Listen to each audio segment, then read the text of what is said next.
8:06. Well, for decades, advertisers have used sex to sell products. From clothing to cars, it seems a sexy twist can make an ordinary item seem more appealing. But now members of the Catholic Church are calling for sexy ads to be banned. They say sexualised images on billboards are offensive. So does sex really sell, and when does it go too far? Advertising guru Simon Reynolds joins us now. Morning to you. Hi. Tell us, does sex really sell? How much, impact does it have? Well, look, I think it does, often, when it's relevant. So if you're selling fashion or you're selling a car that's all about the look, then it counts. But if you're selling, like a power drill and you put a girl in a bikini, I just don't think people buy it.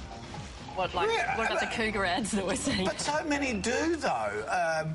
So everything from a bottle of beer to everything seems to have women draped over them. Now, from a bloke's point of view, it's fantastic. Who can complain? But does it?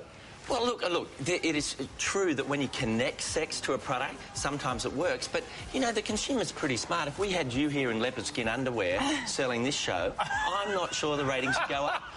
How ridiculous would that be? Exactly.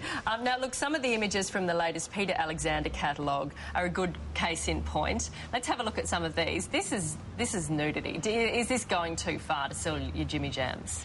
I think it's stylish. I think it's respectful of the human body. I think. What did you do it? No.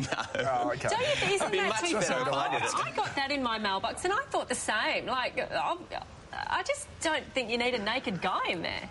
Yeah, well, obviously you don't need it, but I'll bet you it worked. And that's the trick with advertising, is what we're paid to do is make people look at it. And that's kind of relevant. It's about bedroom attire, so sexuality is connected to it. OK, but the difference between you two is what the Catholic Church is saying. They've got this petition saying a lot of people are offended. When does an ad cross that line, because it's very subjective on your own taste? It's highly subjective, and what a lot of people don't know is the power they have.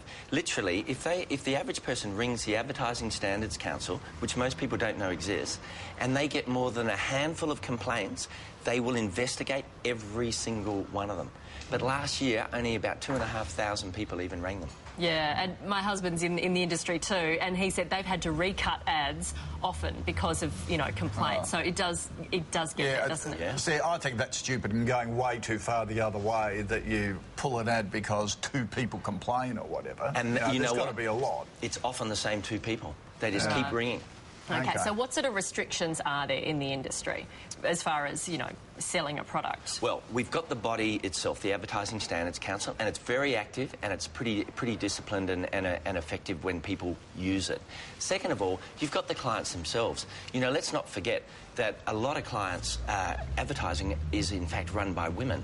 So you have this situation where they are themselves policing the marketing. And generally, compared to, say, 20 years ago, when you used to get a lot of gratuitous uses of women in bikinis, etc., I think it's actually less, not more. More sophisticated than more crass. Because there are less bull-fed blokes making those marketing decisions. Exactly right. OK, that's interesting. I'm just fascinated, though. Women marketing directors who make these decisions, are they more inclined to go for the sexy ads, or...?